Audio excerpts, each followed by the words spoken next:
remember when I first started doing stand-up, I was living in Boston, and there was one club that was owned by a gay guy. And my memory is that that guy was always trying to fuck me. That's my memory. I've carried it for 20 years. There was a gay guy tried to fuck me all the time. And recently I caught up with an old friend of mine from those days who I hadn't seen in years. And we started talking about different people, and he brought him up. And I said, that guy always used to try to fuck me. And he goes, he did? And I was like, yeah. And he goes, really? Did he like take you to his house or something and really try to physically? No, it's just that he, you know what I mean? He's trying to fuck me all the time. And he's like, well, did he say that he push you and, you know, say stuff all the time and make you uncomfortable? No, it just was. And as we went through it, finally the truth that came out was the whole story really was there once was a gay man. That's it. That's really what happened. He was gay, I was 19, and now he tried to fuck me all the time. Like I went through life with that. Some people worry about getting old because they think it means that they're dying, which it does. But this doesn't worry me. I don't worry about dying because I think it's necessary. I think it's something that you just have to do. You should do it.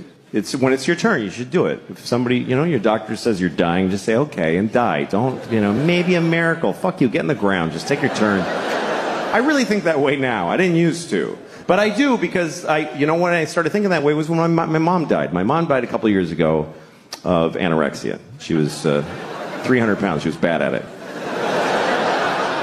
I know, it's fucked up, right? What a piece of shit. Anyway, she would have liked that joke. She would have. My mom was fucking, she was gross.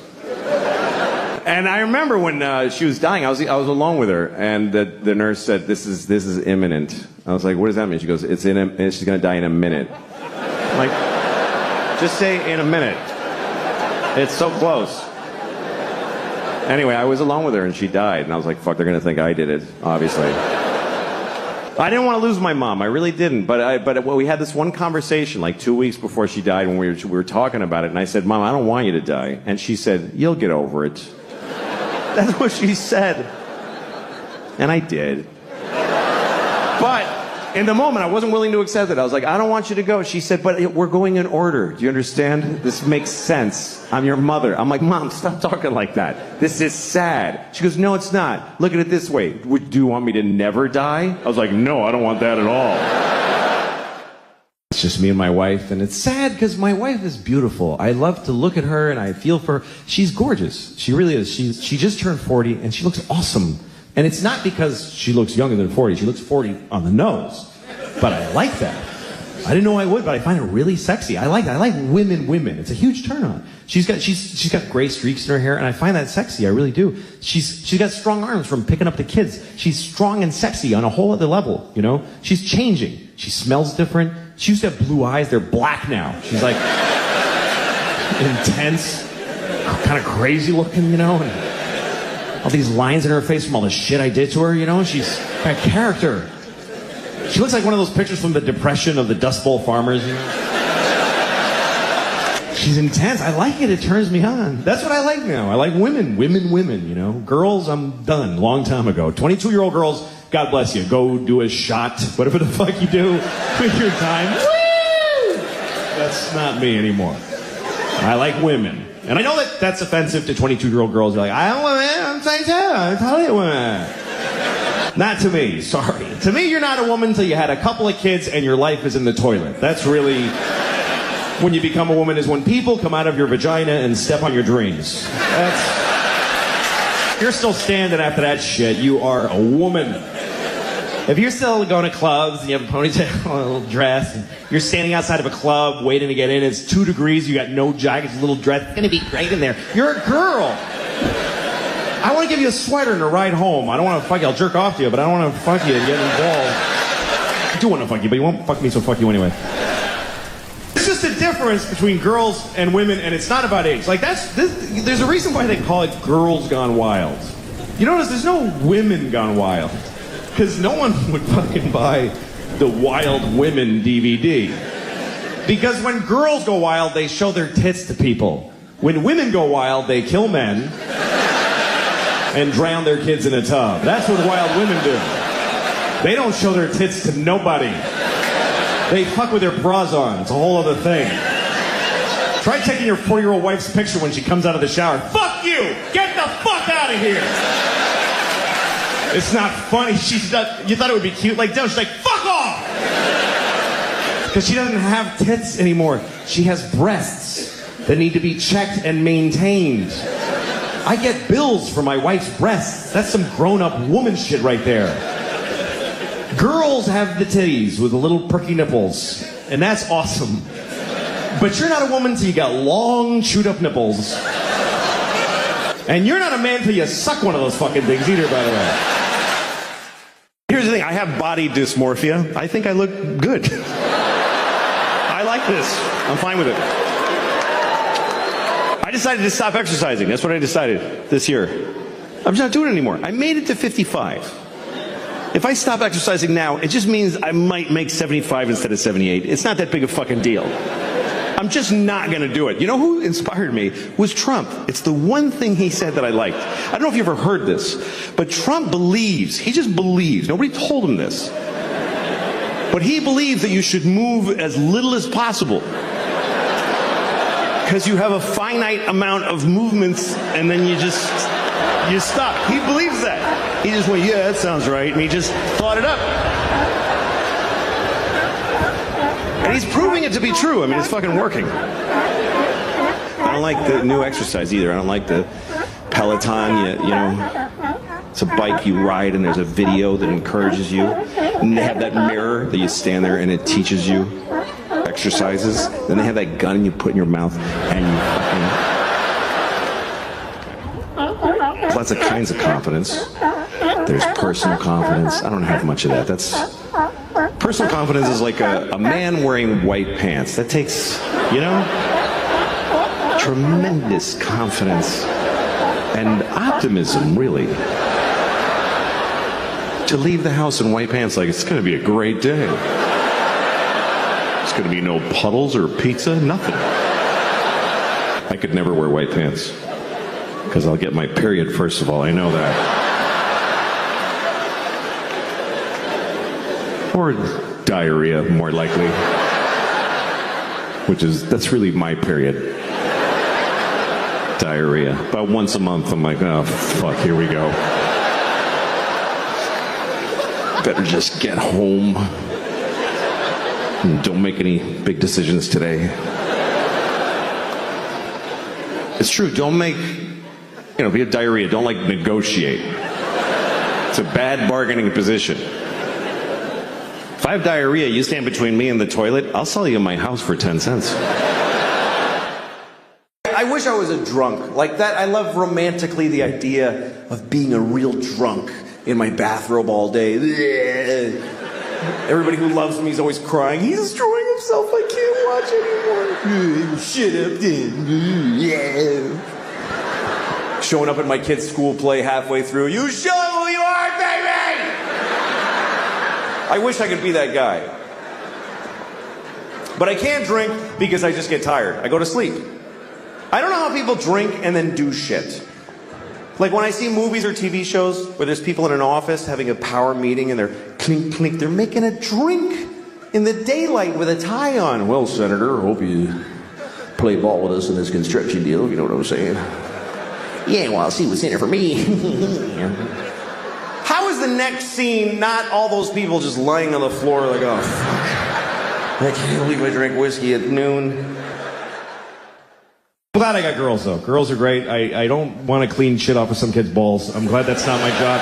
I don't. Boys feel weird about them. I have nephews, they come over and they play in the sprinkler naked with their little red dicks, and I just don't like their little penises bother me. I don't know, I just get this weird feeling like they're going to come over and fuck my nose or something with their little dicks. I know it's an irrational fear, but it's very real to me. I'm going to fall asleep in a lawn chair and wake up. What? What are you doing? He's fucking my nose. She's like, fuck, get out of there. Control your kids, could you? They're fucking my nose while I'm sleeping. Boys are hard to raise, man. All my sisters have boys, and I just feel for them because it's really hard, and they really do. Here's the thing, though. Girls are just as hard to raise, but on a whole other level. They're different.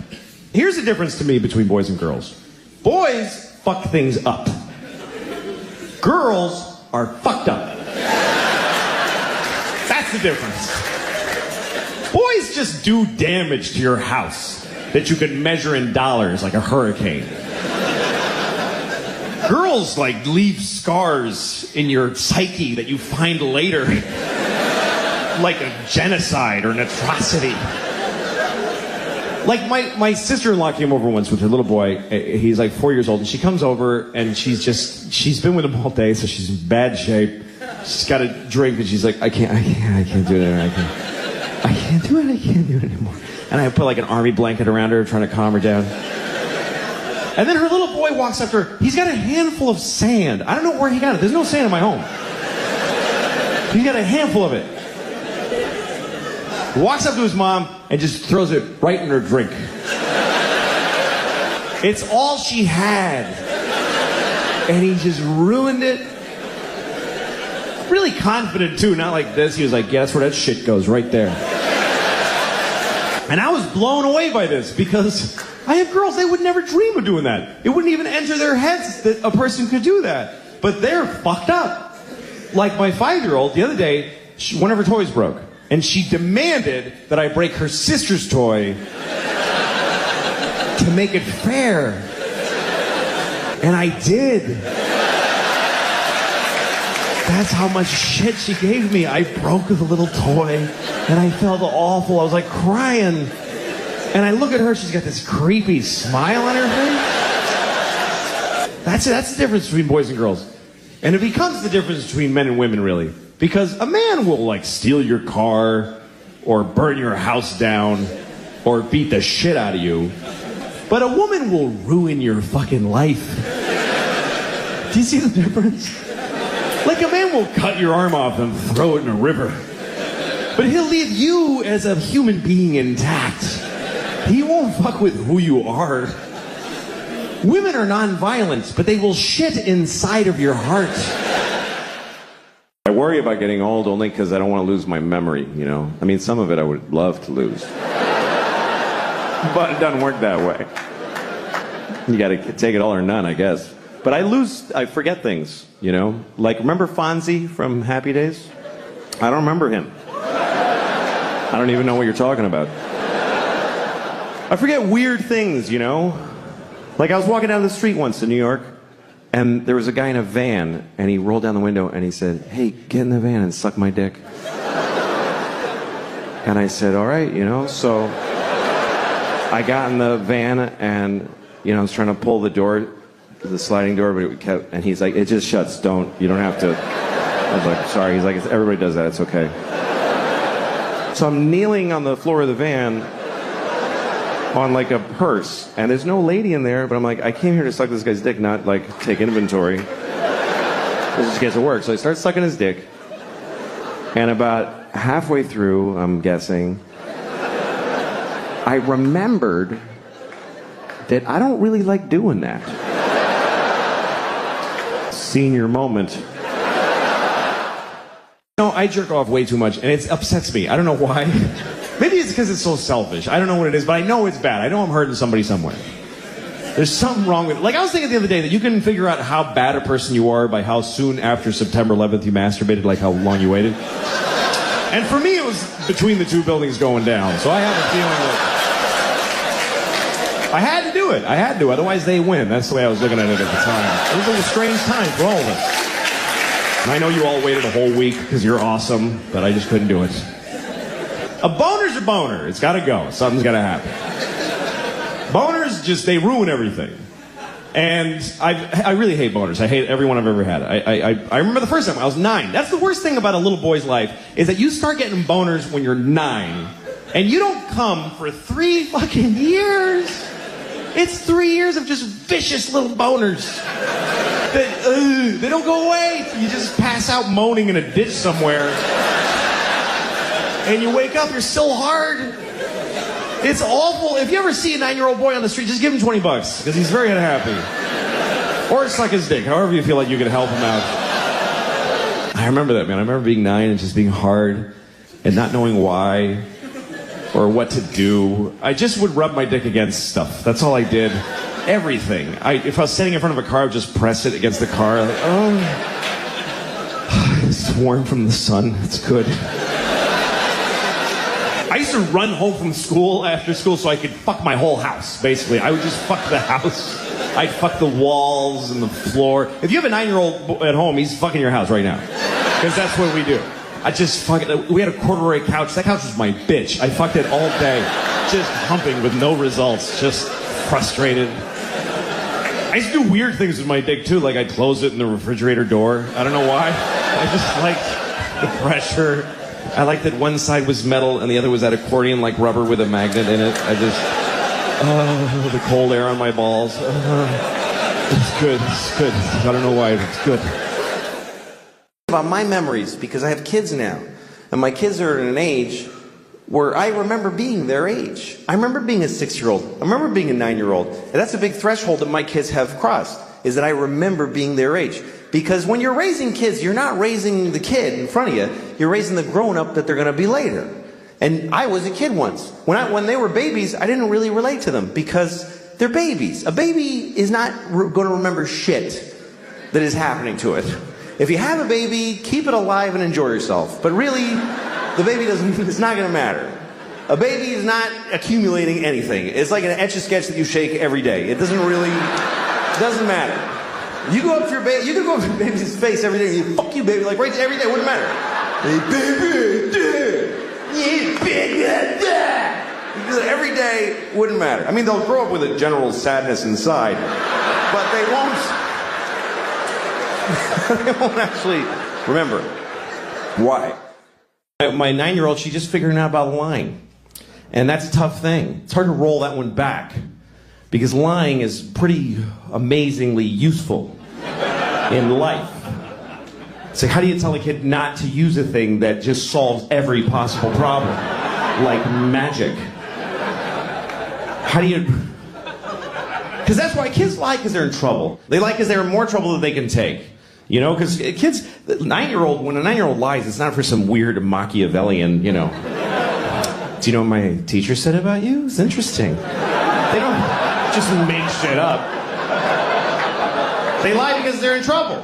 And it's more than they get, because trouble is too much for a kid. Trouble, for grown-ups, we can take trouble. We don't care. We just go, oh, I'm sorry. Am I in trouble? Whoops. We don't care. But to a little kid, trouble is like this horrible, did you take the chocolate?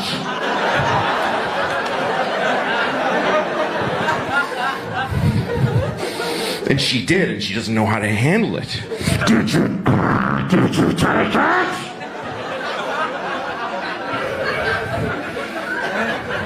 No. Well, all right then, have a nice day.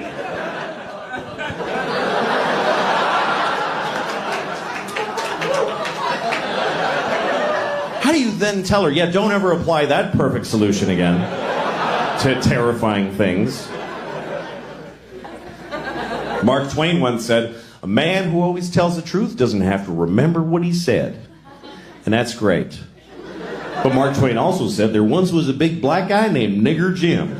So, I don't know if 100% of the things he said were perfectly awesome. I was in New York City with my kids. I got 2 of these fucking things. Remember that, please. 2 of them. And we're in the crowded streets. I got this one here, the 2-year-old. She can walk, but she won't. She's a bullshitter. So I'm carrying her. And she weighs like 20 babies, this kid. She's tiny, but she's got the density of a dying sun. I don't understand how she's this heavy. It feels like a fat raccoon holding a bowling ball. That's what she feels like. And the pain in my shoulder is intense. And it's sending signals to my brain like, you don't love her, just drop her. She doesn't matter. Just let her die. So I'm fighting that on this side. I got the 5-year-old like this. I hope it's her. I haven't looked back in about an hour. I'm just dragging somebody tiny just through many strangers' thighs.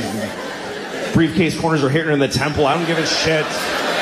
I'm in a hurry because my pocket's vibrating and my wife's calling to see where I am, even though she sent me to do this shit. And I'm yelling into my pocket like she can hear me. I'm fucking coming! Shut up! And this one is talking the whole time. The whole time. With a tiny voice 2 feet off the ground. What am I gonna listen to this shit? Really? What am I gonna take a knee every 2 seconds? What's that, sweetie? Go ahead. What's that? What? Excuse me, sir. Go ahead. It's fine. Yeah, sometimes dogs are brown. That's very true. Good thing I didn't miss any of that shit coming out of your stupid face. You have kids, you also have to belong to kid and parent culture. You have to know a lot of parents and a lot of other kids. You have to hang out with other kids. Sometimes they're not even kids you know. Like when I go to parks with my kids, I play with them. I play with my kids. Some people don't do that. They neglect they just take their kids to the parks so they don't have to talk to them, and those kids kind of glom on to our shit. Like I'll be sitting at the park playing a fun game with my kids, and then there's this woman over in a bench, and she's got her phone, she's just staring at her phone. And her kid's like, Mommy, talk. Just leave me alone. I'm trying to cheat on your father. Stop it. And then the kid comes up to us, can I be in your family? It's creepy.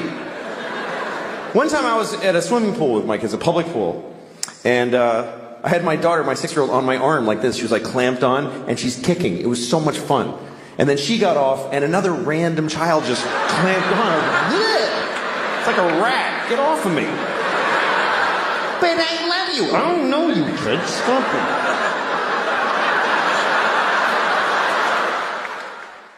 Some kids in my kids' class, I like some of those kids. Some of those kids are cool. They come over to my house, they play with I like them.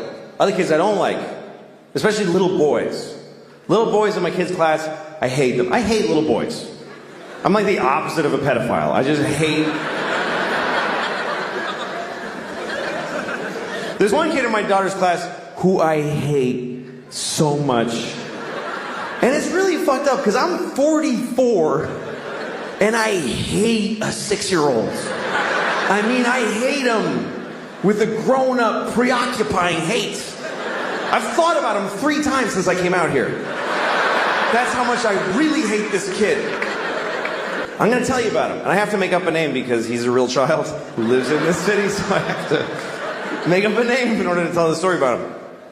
His name is just Zan the Puss. Let's just call him Zan the Puss. Fine. He's in my daughter's class. They're in 1st grade. And when we take our kids to class, there's a little procedure. You bring your kid to school, and they have their backpack and their jacket, and they go to their cubby, and they take it all off, and they put it in the cubby. Then they take their the homework folder and their lunchbox and put them in the bins. Those are their little responsibilities. You help them do it, so they'll blah, blah, blah, blah. But Jazan the Puss, when he comes in, he doesn't do none of that shit. He just walks in and just sheds it all. He just... And his mom, his weak piece of shit mom, picks it all up. I hate his mother. Because you hate a weak parent when you're a parent. Because it's like you're raising Hitler, motherfucker. Do your job. Get in there. If our parent group in our class were a platoon of soldiers, she'd be the one that we'd put soap bars and socks and... We'd frag that bitch in her sleep. She would wash right the fuck out. She wouldn't make it. You know, I hate CVS. But sometimes you gotta go in there. That should be their slogan. CVS. CVS, sometimes you gotta come in here.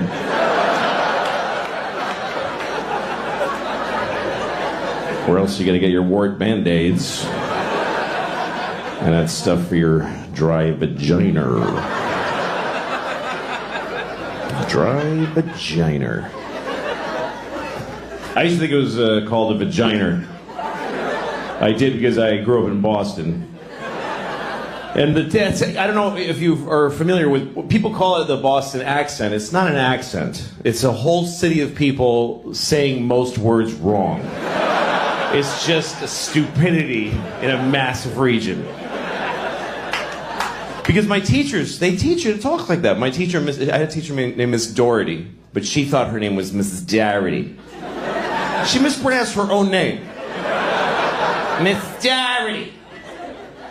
And she gave us sex ed. It was 5th grade. We had sex ed with Mrs. Doherty, and she's showing us the diagram. She's like, "This is a penis." And this is a vagina.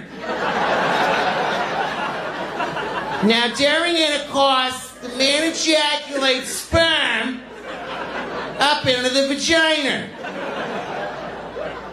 And then later, a fucking baby comes out of the vagina. And sometimes it's retarded. This was the 70s. A teacher said retarded in Boston in the 70s.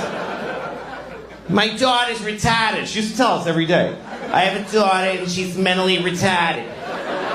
She's 35 and she lives in my house. She better be fucking retarded. I'm gonna stick her back up in my vagina. Nobody calls retarded people retarded to insult them. What would be the point of that?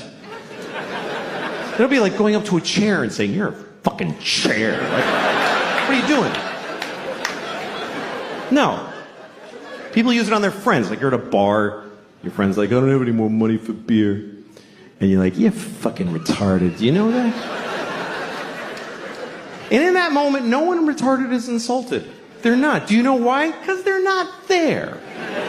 Because we don't include them in our lives. They're not at the bar. How many of you have a retarded drinking buddy that you hang out with?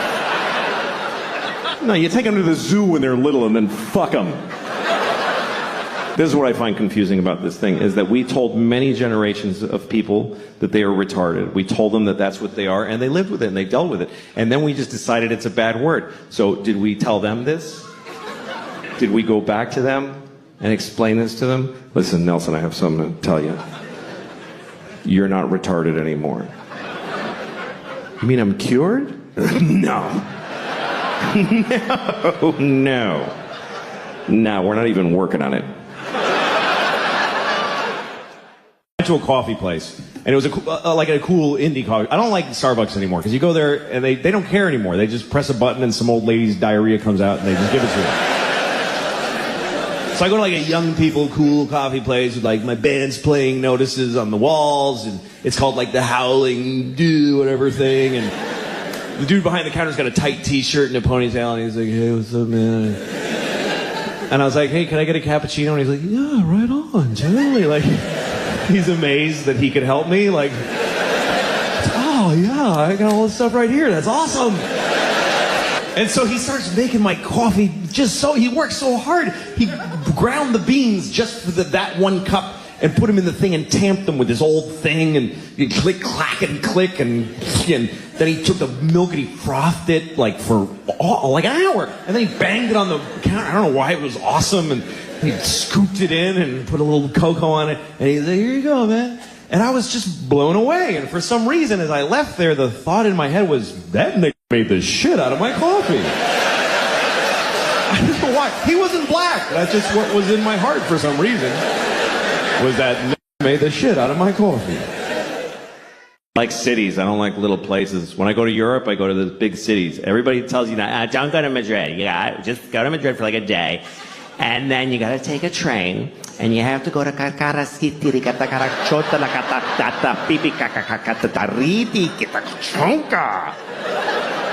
It's a beautiful little old village, and you're gonna love it. Fuck you, you don't know me. I'm not gonna love a village in Europe with a bell that goes pang, like whenever.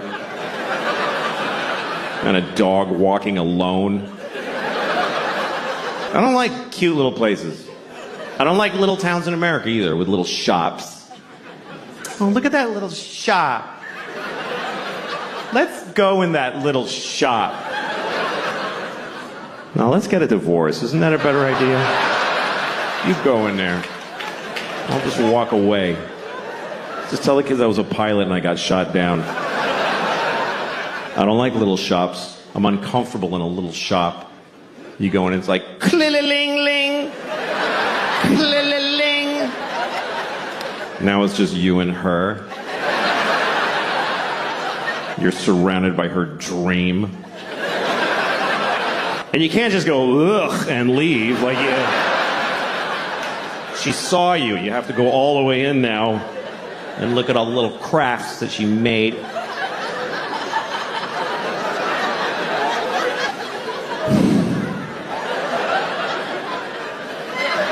You made this? Really? You made this instead of killing yourself?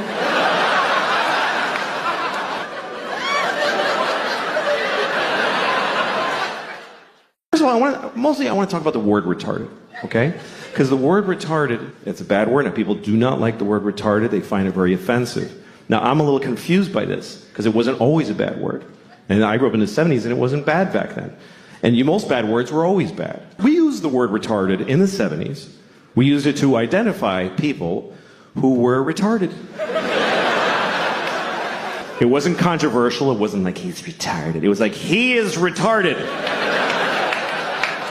This fellow right here is retarded, right? I told you, yes, you're still retarded. He is retarded, everyone. And I grew up in Boston. We didn't say retarded in Boston. We said retarded. He's retarded. God bless him, he's fucking retarded. That's the way we used it. With love. Help the retarded. That's what people said in the 70s. Help the retarded. There was a lady outside the supermarket near my house every Christmas with a bell. She was like, help the retarded. Help the fucking retarded. You gonna tell me she was a bad person? She was helping the retarded. And I feel like we had more of them around back then. I haven't seen one in years. In the 70s, there was a retarded guy in a windbreaker on every street corner. We were using the word, and they were more in our lives. I swear to God, they were more. They were in our culture. There was TV movies about retarded people all the time. Tonight on ABC, a retarded boy's dream. I went to Auschwitz. This is a true story. I actually did go to Auschwitz because I was doing shows in Poland. Because I had to go to Poland to do shows. So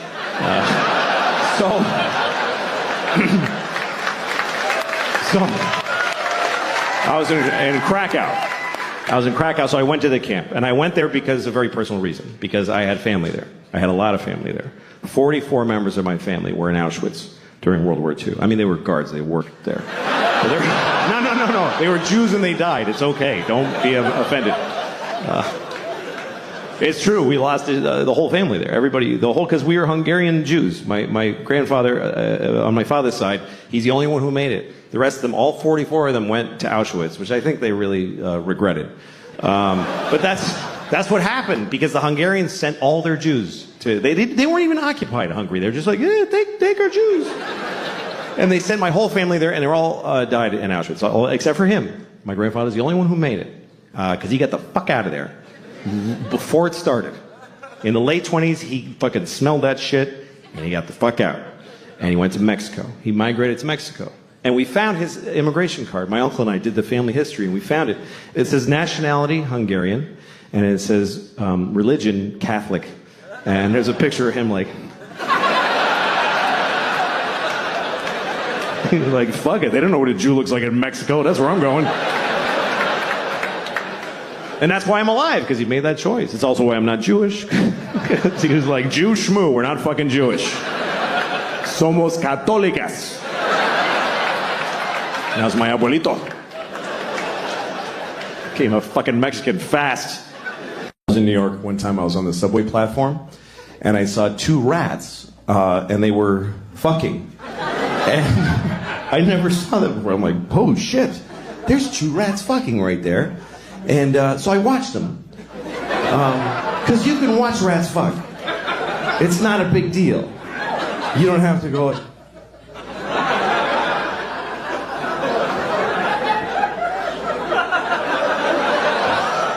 You can really just totally just watch them. Let's see. Anyway, I'm watching them. I'm just curious. I mean, it wasn't surprising how they do it. It's not like she's on top going,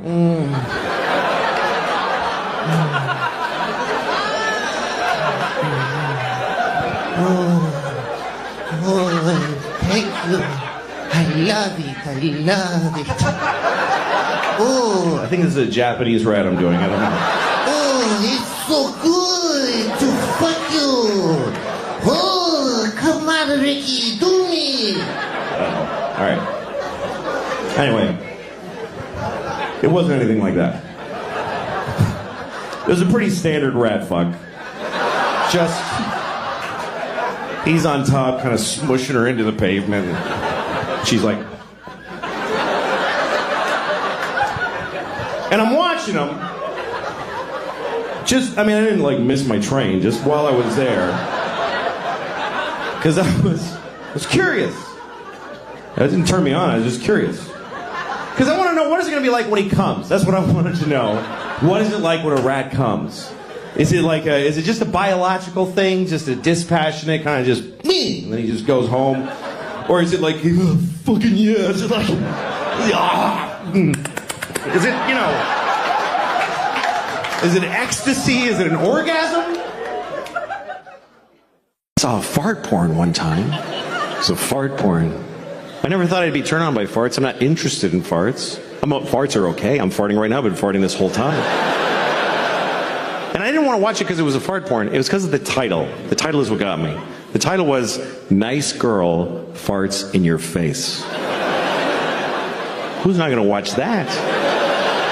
Nice girl farts in your face. So I click on it. And there's this girl standing there. I'm like, she is nice. She's totally nice. Just a nice girl standing there. Pink sweater with little blue buttons on it. And she's looking at the camera and she says, hi. I'm so glad to see you. I was like, wow, she made me feel good, And then she turns around like she's reached, she goes, I gotta show you something I bought. And she's reaching up and all of a sudden, and I was like, oh my God. It was in the title. I knew it was gonna happen, but I was like, oh my God. She just farted right in my face. She seemed so nice. But the best part is when her reaction, because I thought she would be like, that's right, I farted in your face. But she wasn't. She was like, oh my God. Oh my God, I'm so sorry. I can't believe that happened. I've never been that hard in my entire life. I was so excited. Because I realized it's not really about the fart. It's about the shame. It's about the sexy shame of a truly nice girl who just thunder farted right in your face, and she regrets it. Here's the worst part. I can't find one that good again. I can't. They're never that good. I've been chasing the dragon on this fart porn for months. It's just always some bored chick. Hello. Like, come on. Tighten it up, would you? A little bit? I don't know how I ever got laid, really, because I was awful at it. I still am. I never understood, like, there's guys that just have this confidence and they can, like, go out with a girl, know when to lean in and kiss her and shit. I couldn't, I would just go, can I ever fuck you? Like, I just blurted out. I remember one night I was with a girl, I was like 20 years old, I was already doing stand-up, and I did a show in Washington, D.C., and after the show, one of the waitresses came back to my hotel. She was really cute, and we're making out in my hotel, and she's into it. She's, like, humping me. So I start putting my hand up her shirt, and she stops me. I'm like, okay. So then we're making out more, and I start putting my hand on her ass, and she stops me. So after a while, she went home. Nothing happened. And then the next night I saw her at the club, and she goes, hey, what happened last night? I was like, what? And she goes, how come we didn't have sex? I was like, because you didn't want to. She's like, yes, I did. I was really into it. I was like, why did you keep stopping me? And she goes, because I wanted you to just go for it. I was like, what does that mean? She says, I'm kind of weird. I get turned on when a guy just gets frustrated and just holds me down and fucks me. Like, that's a big turn on for me. And I was like, well, you should have told me. I would have happily done that for you. And she says, no, it has to feel real and dangerous. I'm like, what, are you out of your fucking mind? You think I'm just going to rape you on the off chance that hopefully you're into that shit? I'm getting kind of a rapey vibe from this girl. I don't know. I suspect she might enjoy being raped. Maybe that's her thing. I don't want to ask first and ruin it, so just take a shot and rape her. What the hell? What's the worst that could happen after all? There's a homeless guy who lives, he doesn't live anywhere, but, I mean, he's, by definition, he's at large. But he's often seen, he's always on the corner by my house. Same guy, every day. And I walk past him every day on the way to the store. I go to the same store every day. I go to Claire's. I don't know if you know Claire's. It's a jewelry store for children. I go there every day. I buy a handful of scrunchies and I run home. Everything else I buy online. But anyway, when I walk by this homeless guy in the morning, he always goes, "Hey, man, can you help me out?" And I go, "Sure," I give him $5. Then I go to the store. 5 minutes later, I walk by, and he says, "Hey, man, he doesn't remember." Which is fine, but I don't want to give him another $5, you know? Because I only have a few million. I don't know why. I don't know why. I clearly should. I don't know what makes me go, You had your $5, young man. What am I going to spoil him? Dogs are so dumb, it's fucking tragic. It's sad how dumb they are. They're in our lives and they know nothing about what's happening. You ever been having like a dramatic moment in your family, like you're in the living room telling the kids that grandma died and everybody's crying and the dog's sitting there like...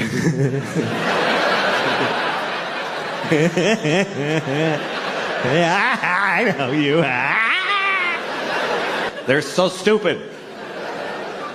Incredibly stupid animals. They don't even know their own lives. They can't even handle their own lives mentally. You ever throw a ball for your dog and your dog gets the ball and brings it, and then you throw the ball again, the dog brings it, and then one of the times you throw the ball, the dog looks at you like, "I didn't see what happened. I'm sorry. I don't know anything now. Please help." So you point at the ball. "There it is. It's right there. It's right there." And the dog just looks at your finger. Because there's just no way he's going to get this concept that there's an invisible line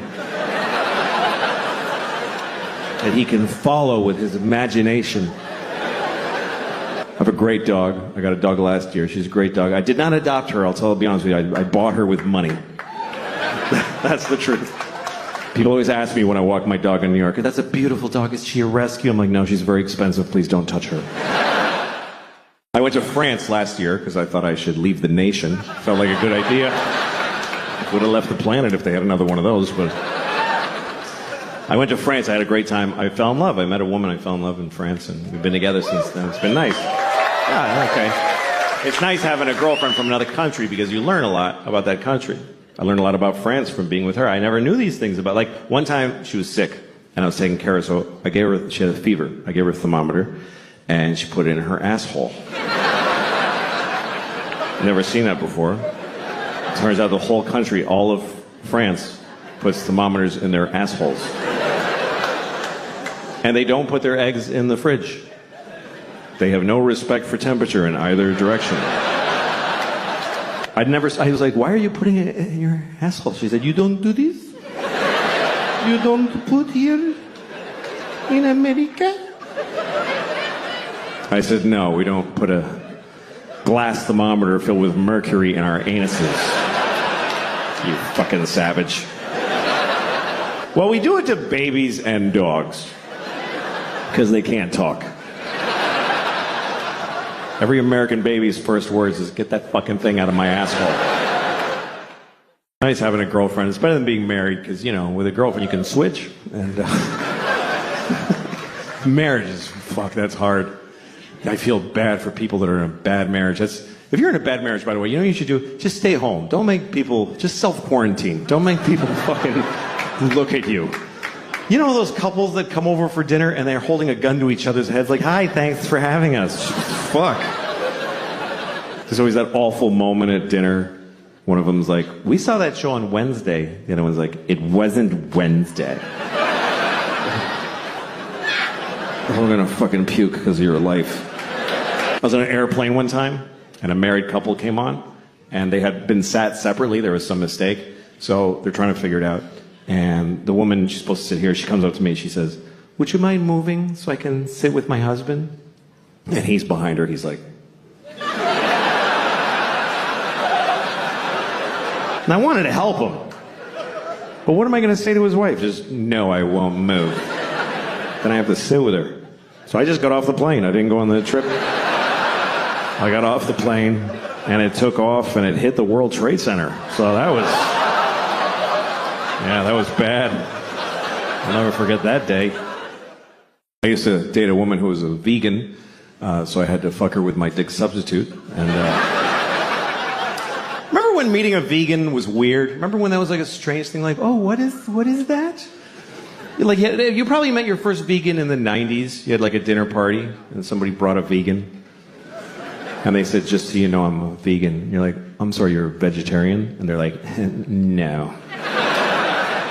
All right, what is the thing? And they tell you all, okay, yeah, I have no food for you. You can eat a napkin and shit paper, I don't care.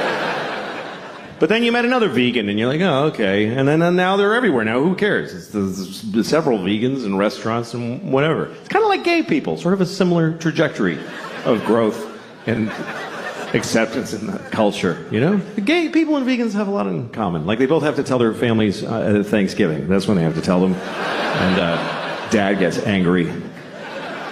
Your mother worked all night cooking that turkey, and you're telling me you're a fucking...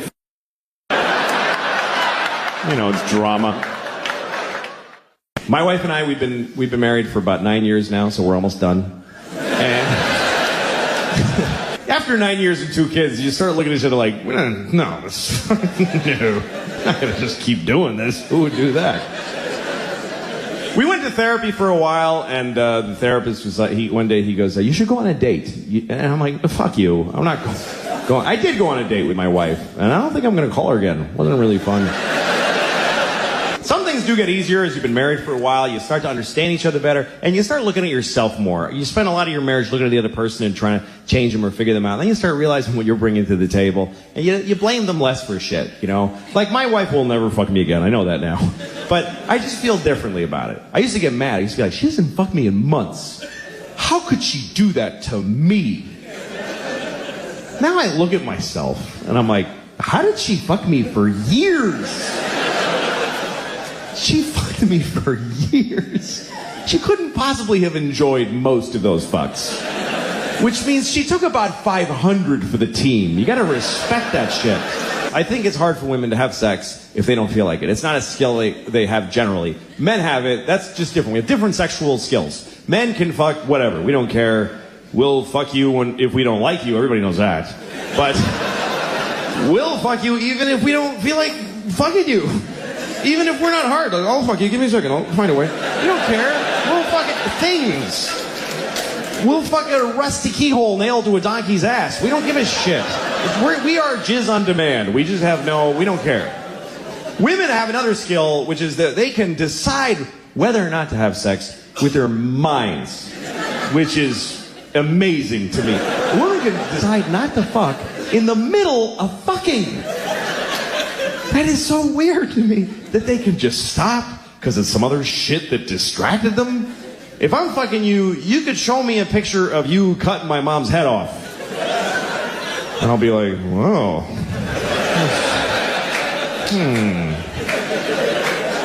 As soon as I come, we're going to have a talk about that picture. I actually like the masks because everybody looked nice. Everybody did. Because it's just their eyes. Eyes are nice. You never hear somebody say, that guy's got gross eyes. It's really, we should hide these. We should keep the masks, because this is disgusting. How do we just, with no shame, look inside my face? Spit at a tongue and teeth? It's fucking gross. Cover your mouth. I'd rather look at your asshole than your mouth. I really would. I'd rather stare into your asshole than glance at your mouth. Assholes aren't that bad, not to look at. We don't like to think about assholes, because like they're, the shit and the farts and the diarrhea. But that's a small portion of their time. You ever really look at an asshole? You ever really look?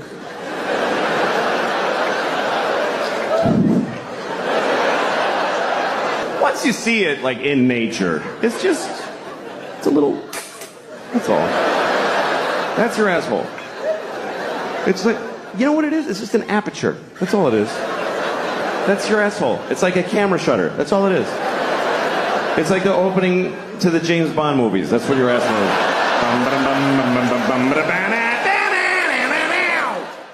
We had a lot of protests in New York, and now we have protesters that just live here. They're not at a protest, they're just here. I saw a protester in Washington Square Park. She had green hair and dirty legs. And she's holding a little piece of cardboard, and it's with a Sharpie that said, "Abolish billionaires." And she's just standing there. And I thought, I don't think that's going to do it. It doesn't feel like that's going to result in Jeff Bezos going, "What's happening to me?" I thought it was good how young people got out there and they expressed themselves. They went out there to solve a lot of problems. Not all of the problems, but some of them. They went out there to stop discrimination.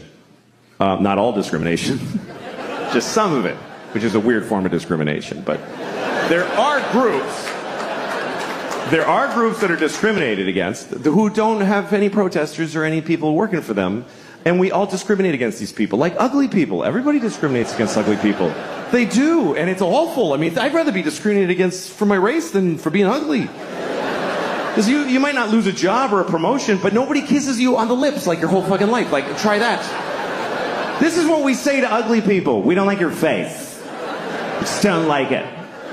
So no one's gonna fall in love with you, and it's unanimous. Sorry. And we just expect ugly people to be like, "Oh, no, I understand. I mean, sure. It's my head shape. It's no good for you, so I'll go without the things that matter in life." Where you are, I mean, I'm 40 now, and that's, I'm 40. I'm half dead, basically. 40's a weird age. You get to this point where, like, you're not old enough for anybody to give a shit that you're old. Nobody's like, "I helped a 40-year-old guy today, and it felt really good to do something for him." Nobody spends their holidays delivering hot meals to 40-year-olds. And you're not young enough for anybody to ever be proud of you or impressed. They're just like, "Yeah, do your job, asshole." Nobody cares. And the world looks at you like when you're 40, if you go to the doctor, guess what? They don't try to fix anything anymore. They stop trying to fix shit. When you get to be 40, they just go, "Yeah, it starts to happen." They don't care. I went to the doctor because my ankle hurt, right? Now, if you're 20 and you have a bad shoulder, the doctor will reconstruct your shoulder through miracles of modern science. He'll take your ear and make a shoulder out of it. It's weird. But when you're 40, they just give you no options. They don't care. I went because my ankle, like I was limping for like a month out of nowhere. And the doctor, he brings me and he shows me an x-ray of my ankle. He's like, "Yeah, your ankle's just worn out." "What do you mean, I injured my ankle?" He's like, "No, it's just shitty now. See that dark area? Ugh, it's all hardened." Yeah, they get like that. And they're not good anymore. So just goodbye? Nothing? Is there nothing?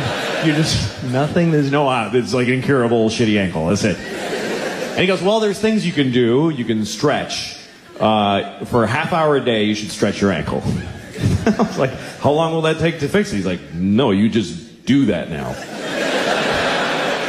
That's just a new thing you do until you and your shitty ankle both die." And he goes, "Well, you could take a leave. Just take a leave. You could buy it, just take it. And you can take whatever amount. It doesn't matter. Like, don't pay attention to the dosage." Like, really? He's like, "Yeah, you could take 10 a day. You'd be fine." He said take 10 a leave a day. I said, "I heard, doesn't that stuff like hurt your intestines?" He goes, "Oh yeah, it'll do some intestinal damage after a while. But you just gotta weigh that against how much you like your ankle not hurting." And at one point I was like, "What if I was like an athlete or something?" He goes, "You're not an athlete, so no to whatever else you were about to say." My grandmother's 95. She can't see out of her left eye. It just shut off. The last time we went to see her, she's like, "I can't see out of my left eye." And we're all like, "Oh, hey, what was Christmas like in the 40s?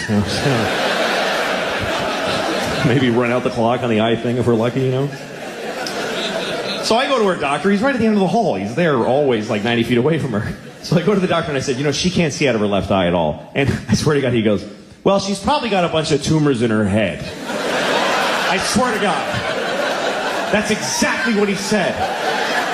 I remember it because I was blown away by how none of his education he applied to this particular diagnosis.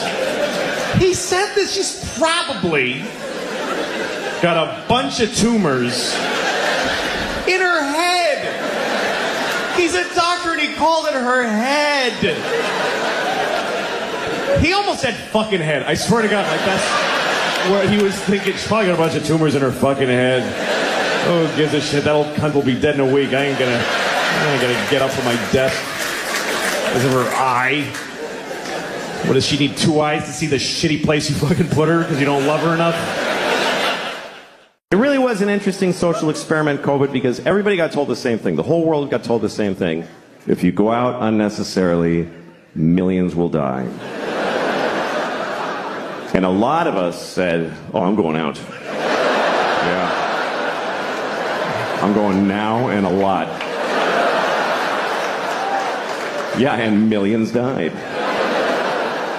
It's just, we're not that different from the turtles that you're trying to get them not to cross the fucking highway, and they're like, this is where I fuck over there, fuck you. And we're like, please stop. Putting little signs up, don't go, and he, fuck you, I'm a turtle. It doesn't, we're not that different. We're just a fucking species. And we're just rolling along. Yeah, many dying old ladies died. That's what happened. Many dying old ladies finished dying. Here's the way you gotta look at it, okay? We're still making more. We're making new old ladies every day. There's a fresh batch coming. They're gonna be great. I was having sex with a woman once and she was so beautiful, I was having trouble not coming. So I pictured her face at 80 years old. And then I came immediately. Because she's 92. Dying is important. It's every generation's greatest contribution to history is that they die. It's the only thing that keeps things moving. It's the only reason there's any progress in the human race is that folks keep fucking dying. Every generation has had a mix of douchebags and amazing people and boring, great, good, whatever, but they're all fucking dead. Every fucking one. Thank God. They're all fucking dead. There's a limit to how much any of the good ones did, and the shitty ones got to stop being shitty. It's a great system. Now when you look at the internet and all these people, you're like, what the fuck is happening? It's okay. They're all going. All of them are gonna die. I mean, you don't want to die.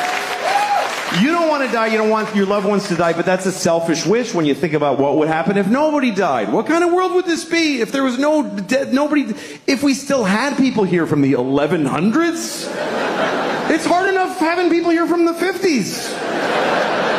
Just scan the code on the table, there's no menu. But what? I don't understand. Jesus Christ.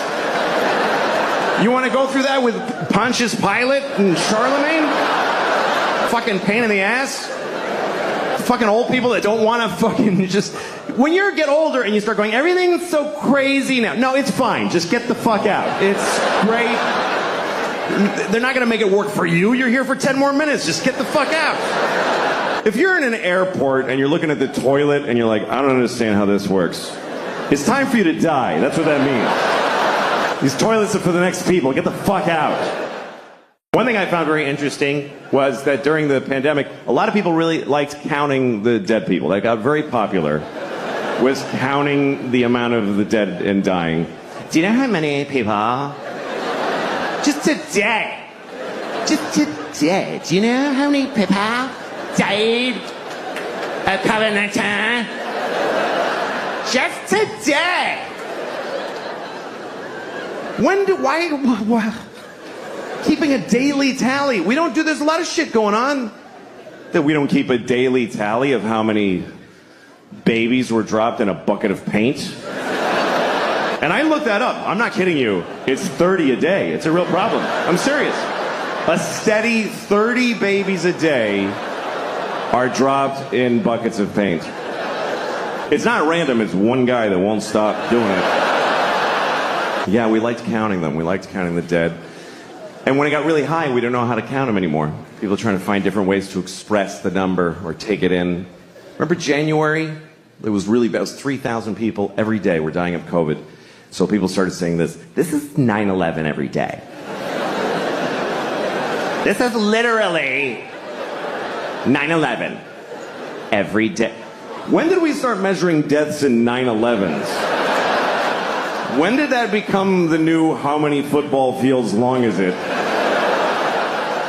Per mass death. How many 9/11s was World War II? Can we look it up? I know the Holocaust was 2,000 9/11s. 9/11 wasn't that bad, it was just one. Only one 9/11 of people died on 9/11. That's like nobody died that day. Remember, January was really bad. January was the worst. And then in April, March, April, we all felt better. Everybody's like, oh, it's way better now. It's way better. Way better than January. I looked it up. It was 1,500 people a day. And everybody's like, it's way better than January. Really? It's half a 9/11 every single day. But that's way better. That would be like if on 9/11, after the first tower went down, you're like, oh, that's not that bad. It's just one. Still got the other one. That's why they made two. It's okay. It's all right to make fun of 9/11. It was a hoax. I have a solution for the pandemic, by the way, for COVID. I have it. This is it. We test everybody, first of all. Every time we find somebody who has COVID, you kill them. That's it. That's the solution. You won't need another one after that one. That's the final one. It's been pretty amazing to be alive during this thing, during COVID, because you're not going to see this again. And wow, did we learn some shit. That's really the things that teach you in life are things you never would have chosen to do for yourself.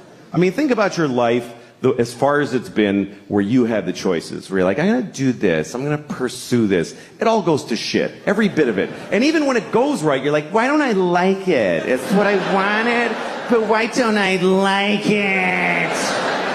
Because it's your choice, and your choices are based on fear and fucking just thin, stupid, shitty hopes. But when life just kicks you in the balls and you're like, oh, fuck, everything's different now, and it shows you shit you wouldn't have looked at otherwise. That's the great joy in it. And what I thought was really interesting about COVID, and still is that it's the first thing I've seen where everyone on Earth had the same problem. Every human being on Earth had the same problem. We never had that before. That's why we don't give a shit about each other.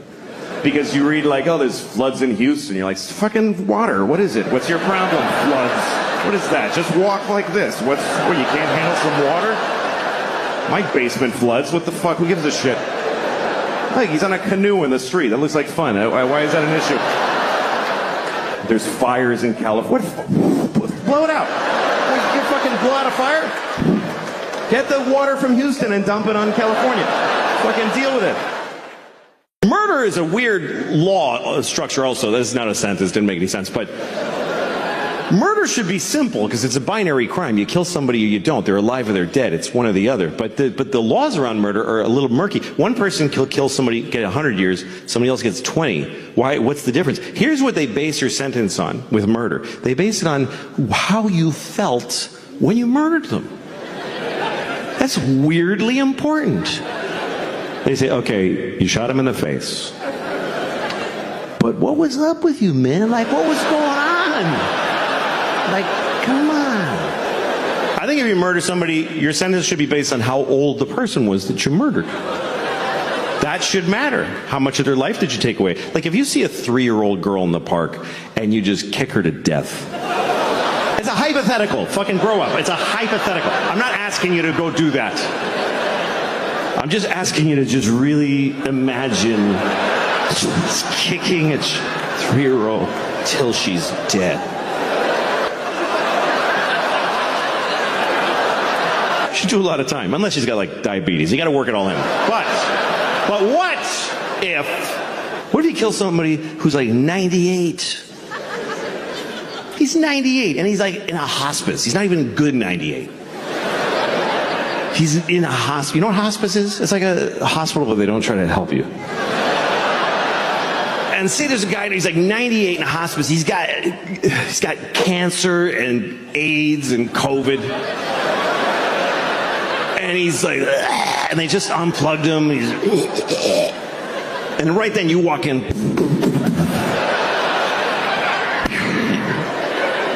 You should get like 5 minutes for that. When you get in trouble, you learn who your real friends are. It's true. People like saying that like that's a good thing. Who the fuck wants to know who their real friends are?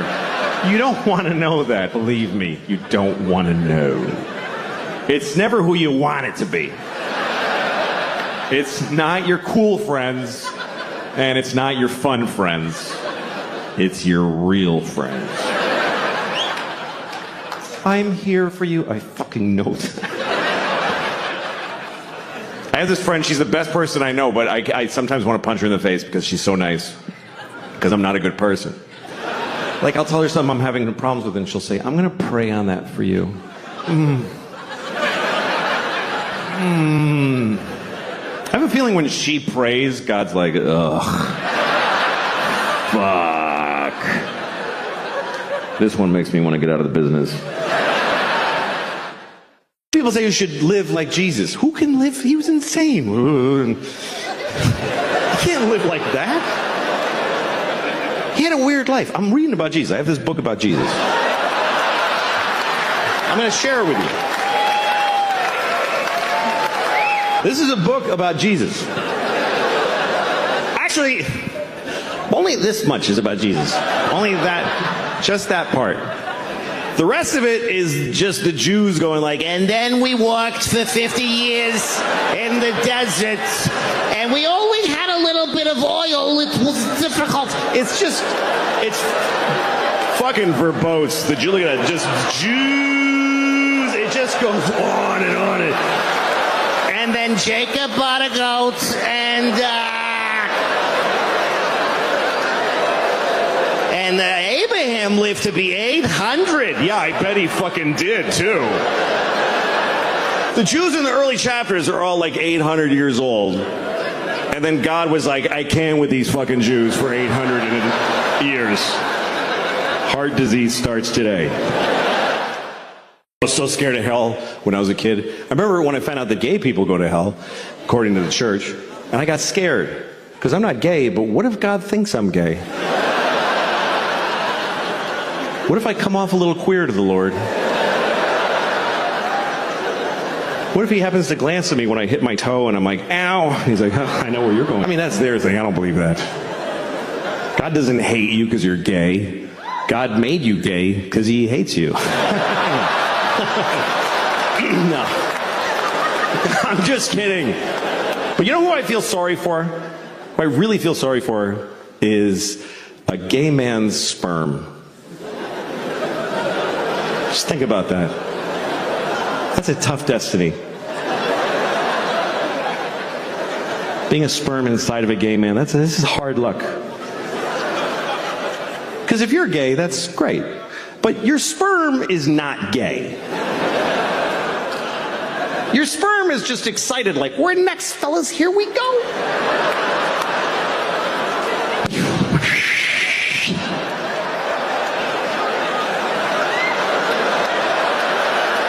That's shit right there. Every religion has a strange story or a rule that doesn't make sense to me. You know, like every time there's a terrorist act, they always tell you on the news about how they believe they're all going to heaven, and every guy who does a jihad thing, and he gets 72 virgins. That's right. That's the story always. 72 virgins. Which, first of all, who are those women? Who are the 72 virgins? Does God have to kill 72 nice girls? And, all right, ladies, the good news is you're going to heaven. The weird news... Or does God just make them fresh like farm-raised salmon? He just whips up 72 women. All right, nobody fuck these. I'm saving them for that guy. It's a weird concept. You get your own 72 virgins for all eternity. First of all, they're only virgins when you first get them. Once you start fucking them, it's over. After a week, he's like, I only have 3 left. And 69 whores. That has to be one of the more confusing moments in God's life, when he's handing off 72 virgins to some guy who just blew up a bus in Tel Aviv. And he's like, all right, what the fuck am I doing? I don't even know anymore. I need a drink. It's like America. I feel like America is like the world's worst girlfriend. America is like a terrible girlfriend to the rest of the world. Because when somebody hurts America, she remembers it forever. But if she does anything bad, it's like, what? I didn't do anything. America, why do you keep bombing those people in Yemen and all these? It's 9/11, okay? 9/11. Shut up, asshole. Okay, well, you killed hundreds of thousands of people, so I think, yeah, now but 9/11. Fuck you. You didn't understand.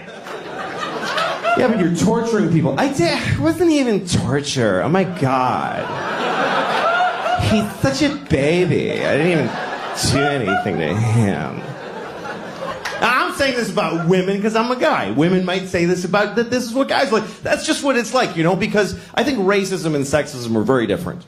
To me, racism is just a mistake. It's like just an error. It doesn't really make any sense. We could just do away with it. But sexism isn't going anywhere. Because sexism is way deep the fuck down inside. So it's just the way we feel about each other. So, women! Women!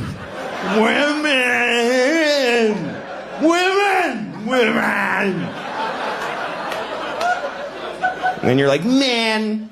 You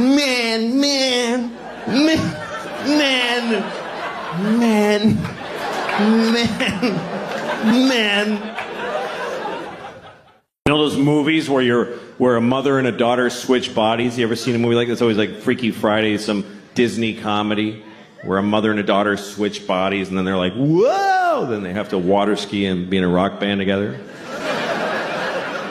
And then they switch back and they know each other better. That's the formula. I think they should make another one of those movies. But it should be about a mother who switches bodies with her son. But it's not a comedy, it's a drama. Like a medical affliction. They're upset the whole time. She's in the bathroom in the morning. I'm holding my son's penis. It's confusing. And her son is in her body. He's like, I don't want to be my mommy anymore. I don't like how it feels. His dad comes home and he starts fucking him. Oh, God. What's happening now? I don't like this. But I don't want to say no to my dad. And then at the end of the movie, they never switch back. I remember the first time my daughter said a whole sentence. That was a big deal because she had never made a whole thought by herself. She just said the little words. And I was doing the dishes, and behind me I just hear her, she just goes, Daddy, I don't like chicken. I dropped my plate. My wife and I cried and hugged. What a big moment. A week later, I'm making dinner. She goes, Daddy, I don't like chicken. Well, we're fucking having chicken. What are you talking about? I don't like chicken. I don't like you, okay? I don't like you. I don't like people that make me work and don't appreciate what I make for them. You don't like chicken to make? Whatever the fuck you want then. Get out of your shitty little plastic chair and make your own dinner. Whatever it is you want so much. I don't like chicken. You'll like the chicken when I shove it up your ass. Because that's where it's going if you don't eat it. Seriously. I will grind it up in the Cuisinart and then blow it up your ass with a straw. I gotta feed her. She's gotta eat. When your kid won't eat, you just go crazy because you have a physical need to feed them. It's an instinct. And when they're sitting there just looking at their food, you're like, just fucking eat it! You'll die, you idiot. Eat the food. And I like it. It doesn't matter. Put it in your face. They have your footprint at the hospital. They know that I have you. I'm not allowed to let you die, you piece of shit. Eat it. You have a social security number. You're on the grid, motherfucker. Eat. My oldest daughter's going to be 13 next year. That's a big deal. That's a big deal. That's why all the parents ahead of you always go like, yeah, wait till shit. That's when you get. I'm not afraid of her teenagehood. It's going to be challenging and difficult, and she'll meet the challenges. You know, I'm always proud of my kid. She's a good kid. Now, some parents are really afraid of their daughters. A lot of dads get scared. Like, I don't know what to do. I have this friend, his daughter's 15. He's like, she's going to start having sex.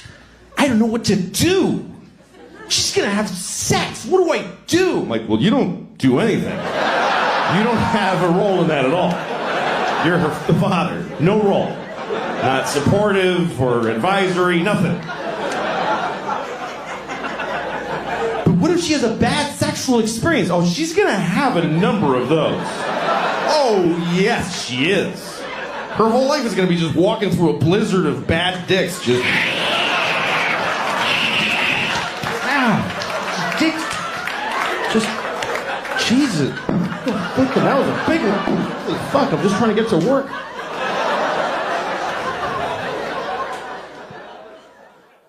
Boring having kids. You gotta play kid games. You gotta play board games. Little kid board games where you... And you go... You got a 6, honey. 1, 2, 3. It's just here. Just go here. It's just... Daddy, I'm learning. I know, you're gonna grow up stupid because I'm bored. I can't take it, baby. I can't watch it. I'm bored more than I love you. Come on. My girls are 6 and 9 now. They're actually a really exciting age because they're learning to do some cool stuff. I play Monopoly with my kids. That's really fun. My 9-year-old, she can totally do Monopoly. The 6-year-old actually totally gets how the game works, but she's not emotionally developed enough to handle her inevitable loss in every game of Monopoly. Because a Monopoly loss is dark. It's heavy. It's not like when you lose at, Candyland. Oh, you got stuck in the fudgy thing, baby. Oh, well, you're in the gummy twirlios and you didn't get to win.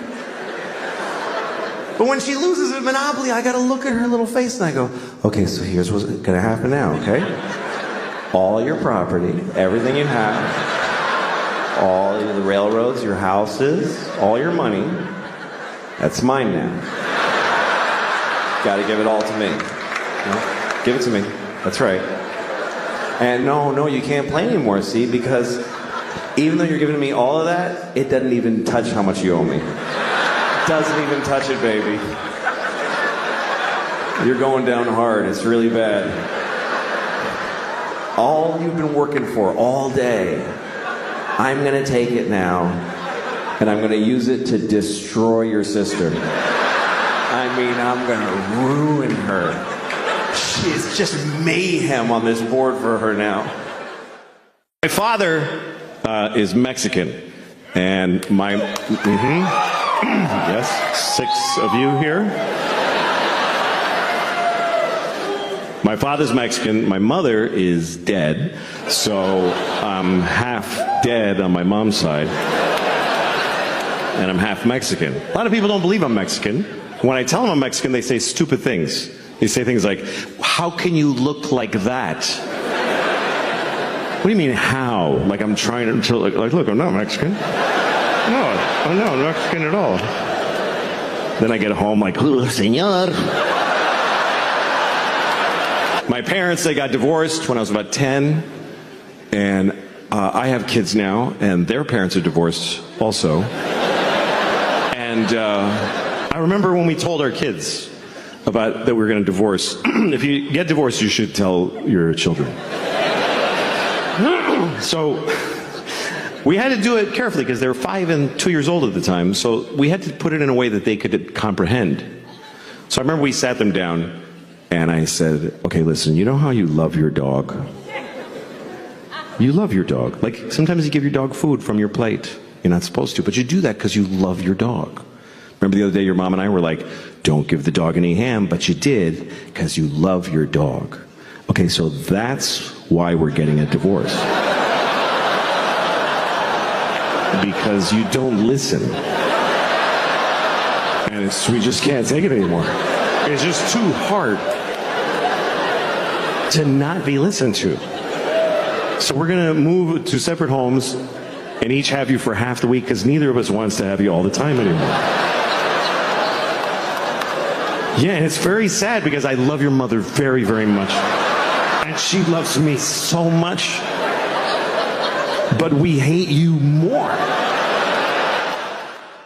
People, they want you to do things when they die with their, like, I want you to take my ashes and sprinkle. Fuck you, I'm not doing none of that shit. You're dead. I'm not going to run errands for you after you're dead. You don't matter anymore.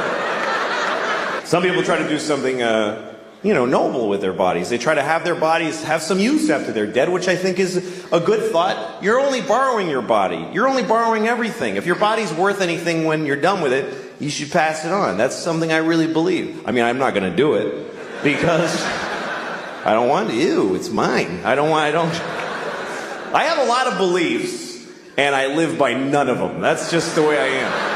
They're just my beliefs. I just like believing them. I like that part.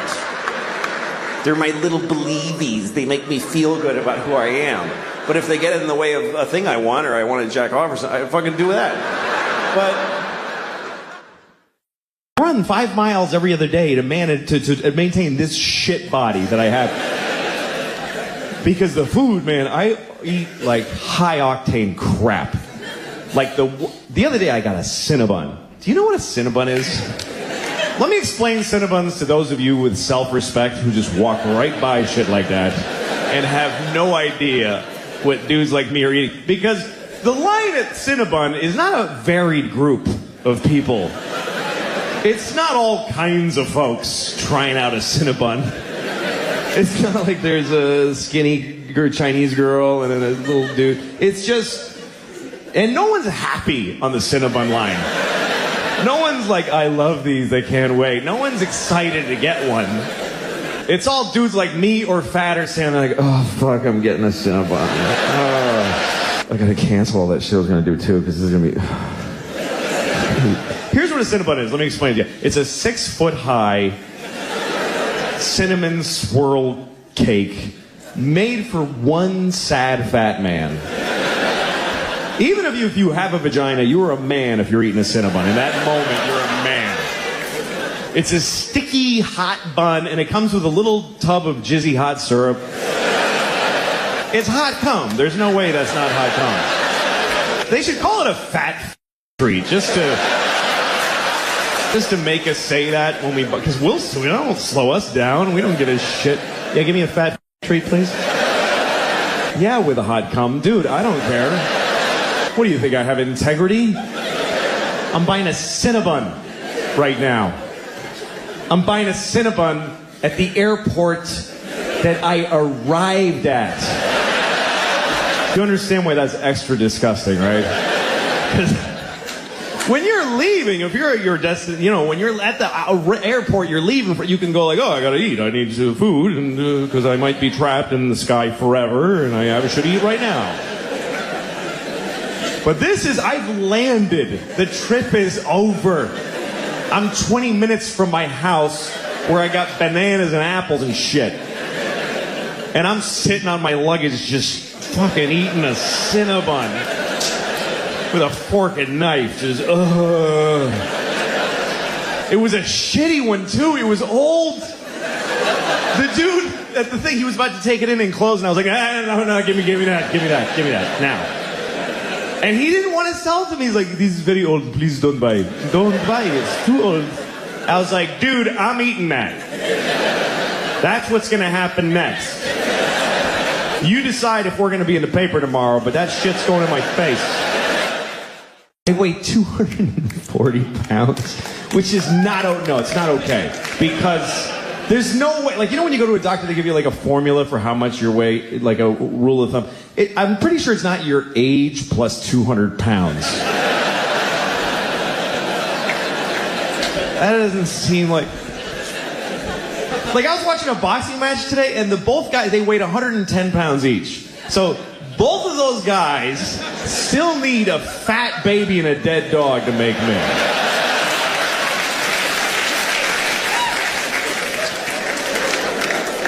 And it's really bad because I'm 40 and my doctor's like, yeah, you gotta be less people. You can't be so much. He just told me this is bad. And he starts asking me about my eating habits, like there's habits, like there's a pattern. It's just chaos and awfulness. It's just desperate constant. He's like, how many meals and how many bowel movements a day? I'm like, I have no idea. I have no idea. It's just a blur. I'm just shitting and eating all day. I pack my body to capacity and then blow it out my asshole. That's it. Every shit is an emergency. Does that give you some idea? of my eating habits. And he's trying to get a handle on my... He's like, dude, okay, look. How soon into a meal do you typically feel full and stop eating? I'm like, I don't stop eating when I'm full. The meal is not over when I'm full. The meal is over when I hate myself. That's when I stop. I guess normal people eat till they're like, oh, that's all the nutrition I require right there. I just reached it. I will cease the intake now and convert this into useful energy throughout the day. Now, every time I eat, it ends with me, why the fuck did I eat them? Dude, get it away. I don't want to look at that shit. That's all. It's all right here, too. It's like,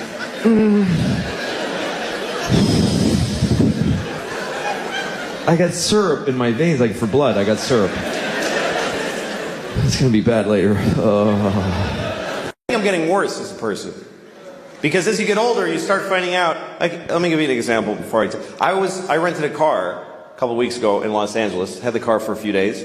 And then when I went home, I had to drop the car at the rental place. You know, you gotta go to the rental place that's off the airport.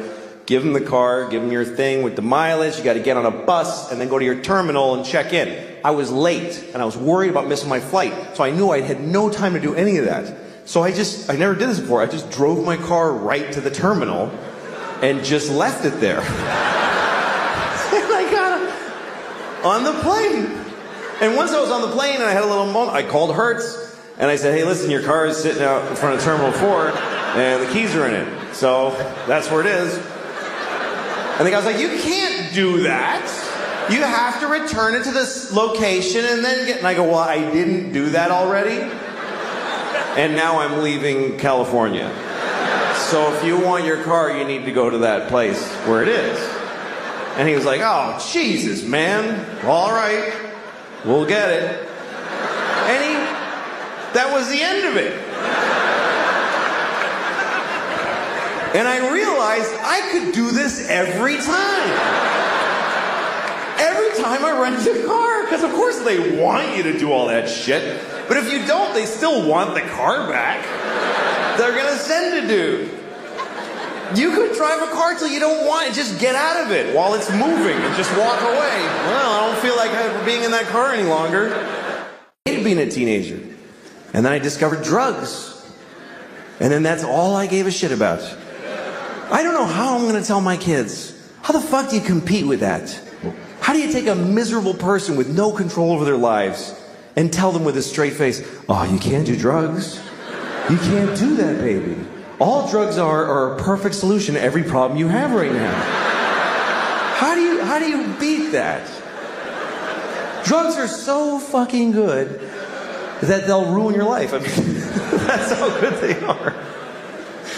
I can't do drugs now because I'm 44. And I can't hook it up. I can't make that happen. If you're 44 and you want to get a high, you got to hurt your back. That's pretty much the only option you have. Hurt your back, get some Percocet, and then you go, I'm gonna get a babysitter and take 3 at a diner. Like, just sad.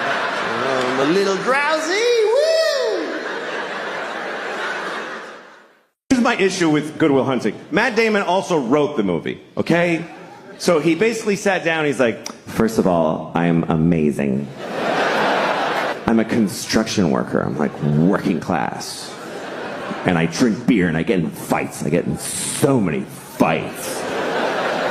My friends are like, you're out of control, man. And I'm like, shut up. This is the way I am. But then also, I'm a genius. Ooh. I didn't even go to school. I just know things. I don't know why. I just know them. And all the nerdy geniuses that studied for years are like, he's so much smarter than us. It's making us upset. It's insane. It's fucking insane. It only makes sense if he wrote it for himself to be the guy. So the scene I was looking for, it's the worst example of that in the movie. Here's what happens. He goes to a bar and he meets a woman and he likes her. And another guy likes her too, but she picks Matt Damon. Because he wrote the fucking movie, because he decided, you understand? And she doesn't like him, she likes me. You better believe it. So he gets her phone number, and then he goes outside, and he sees the other guy in the window of a restaurant. And he decides to taunt him. So he goes over, he tells his friends, hey, come here, watch this. And he says to the guy, hey, do you like apples? And the guy says, yes. And Matt Damon goes, well, I got a number. How do you like them apples? And all Matt Damon's friends go, oh! This was amazing! Oh! Oh my God! Oh my God! You were ready with that! How? You know how he did it? He wrote the whole fucking movie, okay? He made everybody say all the things. Otherwise, this doesn't happen. I mean, he hinges the whole fucking prank on the guy liking apples. The guy must like apples. Who would say yes to do you like apples coming from a clear antagonist who's setting him up, gathered his friends. Do you like, wait guys, watch this. Do you like apples? God damn it, I do. I wish I didn't. I can tell this is not gonna go my way. But I can't lie. He'll know it. He'll know it because boy, do I like apples. Do you understand? If he says no, Matt Damon is fucked. He's fucked in the face for life. He's got nothing. Do you like apples? No. What the dude? Fucking guy. No, come on, seriously. Seriously, you don't fucking. Do you like bananas? Because the woman gave me her telephone number, and isn't that bananas? I was watching YouTube today. I was watching one of the ads that comes on before the video. I don't skip those. I think that's rude. It is. It's mean. Somebody worked hard on that ad. They trained a cheetah to run alongside a Jeep Cherokee. And you're at home like, 3, 2, 1, fuck off. It's fucking mean. What if you made something, dick? Anyway, the ad was a PSA. It was an anti-smoking message. It was a Puerto Rican man with a hole in his throat. He was like, my father smoked. And my mother smoked. I wish I never smoked in my life. Please don't smoke cigarettes. Cigarettes are very, very bad for you. First thought I had was, why does he still have an accent? Feels like if you bypass the mouth, you shouldn't have an accent anymore. Does the machine have a setting for Puerto Rican? Is that just how air sounds coming out of this guy? Does he fart with an accent? Señor, I'm farting. There's words that I love that I can't use because other people use them wrong to hurt other people. Like the word cunt is a beautiful word. To me, there's just beauty in that word. And I mean aesthetically. It's like chocolatey and round on the ends. I just like the way it sounds. And I don't use it as an insult. I'm alone in the laundry. I'm like, cunt, cunt. I just like saying it. I would never call a woman a cunt, except for my mom because she likes it for some weird reason. But it's a very misused word. It's supposed to mean vagina, which I don't think works at all. Because vaginas are so sweet. They're little pretty things with little flower petally lips. And I hear a piccolo in my head every time I see a vagina.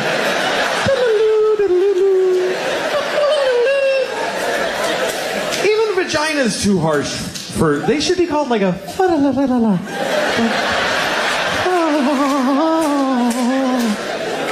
There should be a butterfly fluttering around every vagina all the time. Just all the time. Little butterfly. And you go to the doctor, he's like, well, the butterfly looks good, so we're in good shape. Good color to the butterfly. How do you look at something that pretty and say, that's a cunt? That doesn't fit at all. Maybe if it was a giant vagina and it was attacking a town and throwing buses around and knocking over telephone poles. Then you could say, hey, somebody shoot that cunt with a bazooka. He's gonna step on the candy store. The best thing that ever happened to me was boxer briefs. I'm so happy about boxer briefs. It doesn't seem like a big deal to most people, but before boxer briefs, I was trapped between the two awful worlds of briefs and boxers. Briefs are for a normal man with one leg here and one leg here. Two totally separate legs with a whole area between.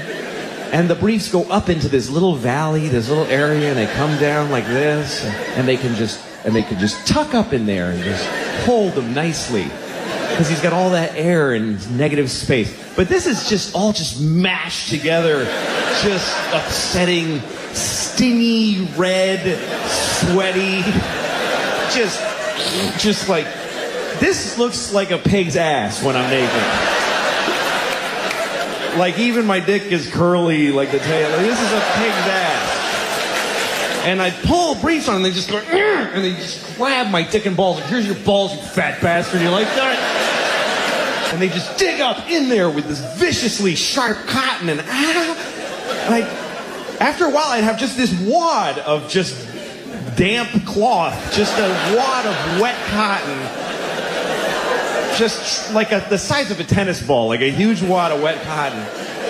And boxers were worse because they just let everything flap around and touch each other and upset each other. I need everything to be segregated down here. I need everything would stick and just get. And also, when I had boxers on, for some reason, I always had just water, like a quarter cup of water, just sloshing around my asshole all the time. Just, what is this water? It's hovering around my asshole. Defying gravity, just like an upside down glass of water in my ass. Here's what happens. Every few years you find out there's some pedophile type people in the Boy Scouts, and then they announce, we got them all. We're good. And then a year later, well, there's a bunch more. What's going on here? At some point, you got to wake up to the basic fact that maybe the people who are best suited to give your kids these wonderful experiences are folks that want to fuck them. Maybe that's why they're good at it. Maybe that's, if you want that, that's where you go. Maybe that's just the way that goes. Who else would want to take a bunch of kids to the fucking woods? Who wants to take your shit kid to the fucking woods? You don't want to take them. Who else would want to do that except people that are barely containing that they want to fuck every kid in the face? That's why they're good at it. That's what makes them good at it. I'm not saying that all Scoutmasters are pedophiles. I might be saying that the best ones are. I might be saying that. That sounds right. So I don't know. You have to lose the whole thing. Just tell your kids. Some of those guys want to fuck you. Just be careful. Have a good time. Michael Jackson, wonderful music. Blessed us with wonderful music. Did some other things too. What's worse? A pedophile who makes beautiful music or one that doesn't? This is the choices. No pedophiles is not on the menu. You guys think there's a God? How many of you, by applause, believe there's a God? How many people? All right, it's about 30 out of 1,400. That's nice. That's nice. That shit's over. It's just fucking over. You go to a church, it's like going to a roller skating rink on a Wednesday. It's like, this used to be something. What happened? I don't know. I don't think there's a God. And that's not a conviction. I just don't suppose. I just reckon there ain't. I reckon there ain't no Lord. And because I don't believe there's a God, I fucking hope there's not a God. I fucking hope. Oh, please. If you don't believe in God, you better fucking hope. You better get on your knees and pray. Please, God, don't be. Because that's a bad thing to be wrong about. That's a bad wrong. You're an atheist your whole life and you die and you're like, oh, fuck. Oh, you're shitting with a beard and everything. Fuck. Oh. And going. Yep. Being wrong the other way is not a big problem. If you believe in God and you're wrong, you don't really have a problem. It gives you a little comfort during your stupid life. And then at the end, you're just seriously disappointed. For like a second. It's the last feeling you get to have. You die, you're like, nothing? Seriously, nothing? Yeah, just get in the dumpster, sorry. Sorry, you're just garbage now. I mean, if you don't believe in God, that's what you believe, that when you die, you're just garbage. You are your family's newest garbage. I'm curious about God. I'm curious about his life. I'm curious about God's existence. What's that like to be God? You know, we don't know anything about him. I think one reason people don't believe in him because we don't have a sense of God, because it doesn't say anything anymore. He used to talk all the time. He used to go up to people on the street. Hey, tell everybody I did that. Writing on the rocks. Look at that! Do it! And it was confused. Everybody's like, oh, okay, trying to figure it out. And then for 2,000 years, he just, nothing, says nothing. And everybody's fighting. He could clear a lot of shit up with a 5-minute press conference. If God spoke for 5 minutes, he'd solve a lot of problems. He'd just show up, all right, everybody, yeah, I'm the Lord, okay. Real quick. First of all, Mormons just, no. What is that? Just go home. Also, Jews with the little things, what the fuck, I don't know. Put a hat on or don't, nobody gives a shit. This is weird, I hate these. I hate them. I send everybody with one of those to hell every day. I do. It's just my thing. Just so you know. Do what you want, but that's where you're going. Now you know. Also, I don't care who you fuck. I don't care. It never mattered. It was Adam and Eve and Steve. They were all fucking each other. I was jerking off to it. It was a great time. So it's not an issue for me. I don't know why it is for you. Have fun and use all the holes. That's what I say. Also, you're supposed to fuck the animals. That's why I made them. Why are you not fucking the animals? There's only like 30,000 of you fucking the animals. What are the rest of you? You're eating them? That's disgusting. How could you eat a perfectly fuckable pig?